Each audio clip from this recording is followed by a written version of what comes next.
Hello, my dear students. Have a nice day. Today we will discuss one of most modernist writers, which is called James Joyce, and one of his most significant literary works, a novel under the title of a Portrait of the Artist as a Young Man.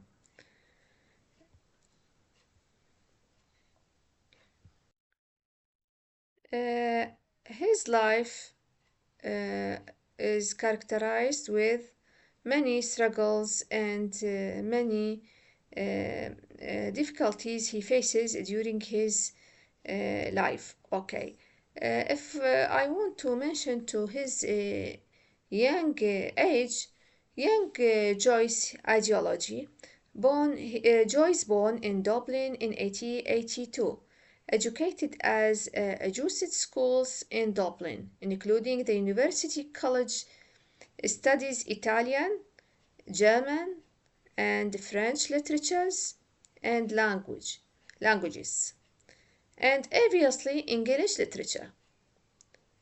Joyce thought of himself as a European, and in this regard, according to these thoughts, he contrasted greatly with other Irish artists, his contemporaries, who tried to rediscover the Celtic identity by referring back to the past, to the world of Irish mythology. In this way, they believed it was possible to create a national conscience that would support the struggles for the independence of Ireland.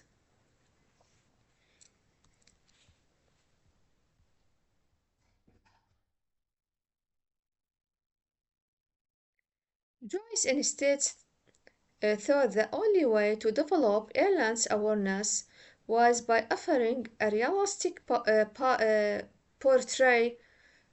or description of its life from European point of view.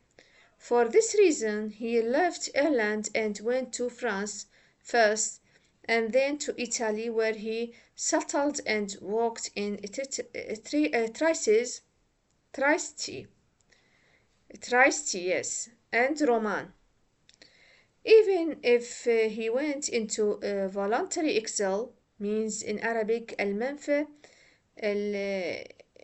الvoluntary يعني تطوعي أو he decided by himself take this decision. At the age of 22, his works are all set in Ireland and mostly in Dublin, of which he tries to give a realistic portrayal representing the life of ordinary people who do ordinary things and live ordinary lives. As I say at the beginning of this lecture, I said he faces many difficulties and struggles in his lives. One of these struggles was he suffers from a pore in his eye. He was almost blind, but look at this picture.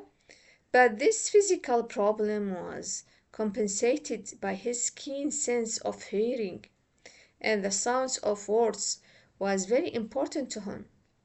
Consequently, to fully appreciate his literary production and the particular sounds devices he uses, his works should be read aloud. His poor eyes, in this respect, one of Joyce's greatest talent is in his linguistic resourcefulness. His capacity to render in writing the rhythm, tone of a large variety of speaking voices, is able to imitate musical forms in words or to invent new languages, as he did in his work written in language which is the result of borrowing from other language. Joyce and the tradition. As a young student, Joyce was an enthusiastic admirer of Walter Pater. It was from aestheticism that he derived his interest in form, which is central to his approach to novel writing. He did not share this belief art for art's sake, because for him literature was means to promote awareness, but like them he maintains that art should be independent of other disciplines and of any moral aim. The formal aspects of fiction was therefore very important for him.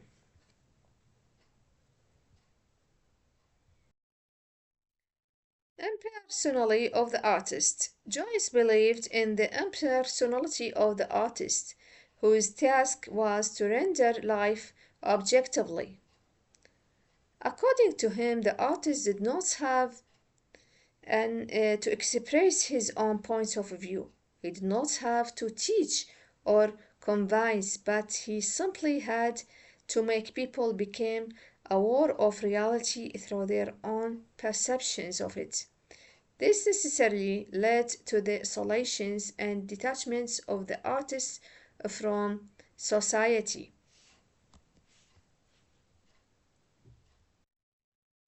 Consequently, Joyce used his work's different points of view and different narrative techniques appropriate to the characters' portraits and to the different situations. That's why he used flashbacks, third person narrator, from the character's point of view, entire monologue, point of view shifting from external narrations to inside the character's mind.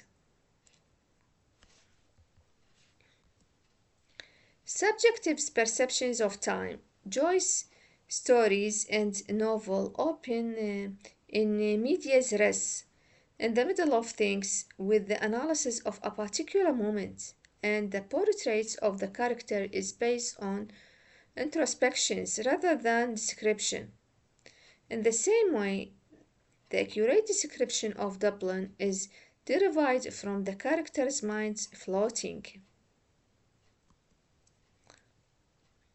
A mythical method. The mythical method is a way of controlling ordinary, of giving shapes and significance to the immense panorama of futility and anarchy which is contemporary history. This is a quotation written by T.S. Eliot. A literary device used by Joyce in a portrait is based on the juxtapositions of ancient myth upon contemporary experiences. In other words, the myths of the past are used to highlight and emphasize the squalor, the emptiness, the meaninglessness of the modern life. Myths are also used as substitutes for the plots. They give the story a sense of narrative and allow the writer to concentrate on the character inner life, to analyze their mental and emotional worlds. Joyce's style characterized his style and techniques, language passed from the realism and disciplined prose of Dubliners through the use of a free indirect speech and epiphany to the entire monologue, with two levels of narrations to the extreme entire monologue, where language breaks down into successions of words with punctuations or grammar connections. In this way, he tries to solve the problem of how to represent the multi-faced, complex nature of reality. Okay. A free indirect speech device, which is a device by which characters' own voice intertwines with the writers. It combines features of indirect speech, third person pronouns, past tenses, no quotation marks, with features of direct speech, generally no introductory verbs, direct questions forms, question exclamations marks, tag questions, vocabulary, and syntax of direct speech. It is the narrator speaking, but it is the character who is thinking, and his or her thoughts are presented in the language that the character would use if he or she were speaking. The free indirect thoughts reflect the character's education, age, and social position. The central theme, Joyce's main themes, is in human condition and subjectivity of experiences. In particular, he is interested in how to different stages in human life, youth, adolescence, adulthood, and maturity influences the identity of each character.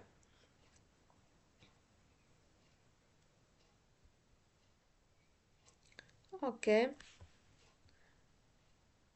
so so our topic today is his novel, The Portrait of the Artist as a Young Man.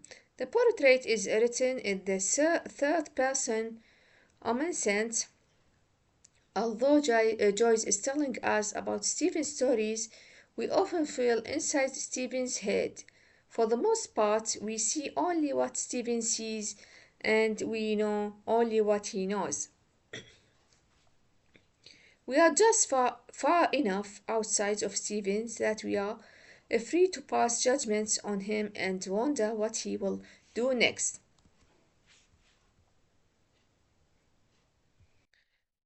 The structure of this novel, a portrait of the artist as a young man, is made up of important episodes in Stephen's lives. Chapter 1, Stephen's childhood, first hints of disillusionments with his country, church, and family. So, Chapter 2, Stephen's adolescence, sexual awakening, father disillusionments, especially with his father. Chapter 3, Stevens is 16. His remorse more over his sexual activities led him to try to reconnect with the church. Chapter 4, the now pious Stevens, in his late teens, realizes he is living in authentic way and sees his calling not as a priest of the church but as a priest on the imagination. Chapter 5, as a young university student, Stevens develops his artistic theories and realizes he must leave Ireland, which is stifling him. Um, Background information, portrait of the artist as a young man contains many references and allusions to historical events, places, methodology, other works and philosophies of literatures and ritual and tenses of the Catholic Church. It contains Irish history, Irish Catholicism, the Daedalus Myth, many themes in this novel. Thank you for listening to me, and I wish to complete other lecture in the next time. Thank you.